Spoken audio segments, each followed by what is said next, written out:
Collector కార్యాలయంలో ప్రజా సమస్యల పరిష్కార వేదిక కార్యక్రమం జరిగింది। ఈ కార్యక్రమంలో మున్సిపల్ కమిషనర్ పులి శ్రీనివాసరావు అవినీతిపై దర్యాప్తు జరిపించాలని కోరుతూ జిల్లా కలెక్టర్ నాగలక్ష్మికి వైసీపీ నాయకులు mayor Kavati Manohar Naidu, deputy mayor Bala Vajrababu కార్పొరేటర్లతో కలిసి వినతిపత్రం అందించారు।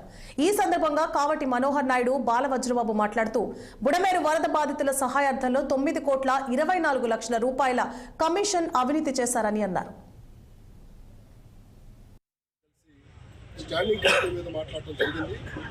స్టాండింగ్ కమిటీ విషయంలో కమిషనర్ గారి ఆధ్వర్యంలో అడిషనల్ కమిషనర్ ఎన్నికల రిటర్నింగ్ అధికారిగా ఉండటం అనేది చిత్తశుద్ధితో ఎన్నిక జరగదు అనే అంశాన్ని కలెక్టర్ గారి దృష్టికి తీసుకెళ్ళారు।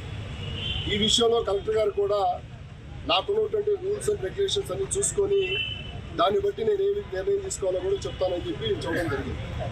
ఇక్కడ ఏం జరుగుతుందంటే కమిషనరు తన రూల్స్ని విధుల్ని పూర్తిగా విస్మరించేశారు। 4వ తారీఖు కౌన్సిల్ మీటింగ్ దగ్గర నుంచి ఈ రోజు వరకు జరిగిన ప్రక్రియ మొత్తం కూడా ఆయన మాట్లాడుతున్న విధానం అంతా కూడా మేము ఈరోజు ప్రజాప్రతినిధులుగా మేయర్ గారు, నేను, మా తోటి కార్పొరేటర్లు అందరం కూడా అడుగుతా ఉన్నాం। ఆయన మాట్లాడిన ప్రతి అంశం మీద చర్చకు మేము సిద్ధంగా ఉన్నాం। ప్రతి విషయంలో కూడా ఈ రోజు దాకా మాట్లాడిన మీడియాలో మాట్లాడిన ప్రతి విషయం మీద మేము చర్చకు సిద్ధంగా ఉన్నాం।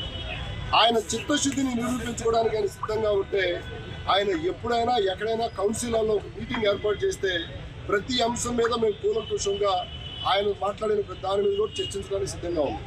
ఎందుకు చెప్తున్నానంటే ఈ మాట నేను ఆయన మాట్లాడే ప్రతి మాట అబద్ధాలు మాట్లాడుతూ ఉన్నాడు। మా స్టాఫ్కు సంబంధించిన అబద్ధాలు మాట్లాడుతున్నాడు, నిధులకు సంబంధించి అబద్ధాలు మాట్లాడుతున్నాడు, నగరానికి సంబంధించిన అబద్ధాలు మాట్లాడుతున్నాడు। ఆయన అబద్ధాలు మాట్లాడటమే కాకుండా కొంతమంది ప్రజాప్రతినిధులకు కూడా అతని స్వార్థం కోసం తప్పుదో పట్టించే విధంగా వాళ్ళకి సమాచారం అందిస్తున్నాడు అనేది మేము మీడియా ద్వారా మేము చూస్తూ ఉంటే మాకు అర్థమవుతా ఉంది।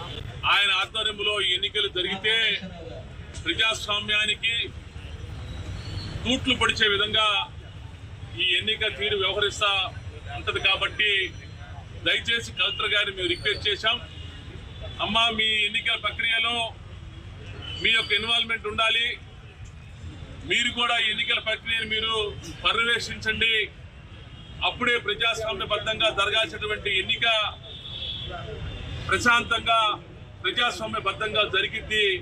మీరు దయచేసి మీరు దీంట్లో ఇన్వాల్వ్ అవ్వండి, దీన్ని పర్యవేక్షించేటువంటి బాధ్యత మీరు తీసుకోండి అని చెప్పేసి గౌరవ కలెక్టర్ గారిని కూడా కలిసి మేము చెప్పడం కూడా జరిగింది। ఈ 2 సందర్భాలలో ఒకటి బుడమేరు వరద సహాయ నిధులకు సంబంధించినటువంటి జరిగినటువంటి అవకతవకలు, అవినీతిపై మేము తప్పకుండా పోరాటం చేస్తాం। తప్పకుండా కమిషనర్ యొక్క అవినీతి బండారాన్ని, అవినీతి భాగవతాన్ని మేము తప్పకుండా ప్రభుత్వం దృష్టికి, అధికారుల దృష్టికి మేము తీసుకువెళ్తాం। ఇక్కడ మాకు ఎటువంటి న్యాయం జరిగిద్ది, న్యాయం జరగాలి, కమిషనర్ పై దర్యాప్తు వేయాలి, ఎంక్వైరీ చేయాలని చెప్పేసి ప్రభుత్వ అధికారులను మేము పదే మేము రిక్వెస్ట్ చేస్తా ఉన్నాం।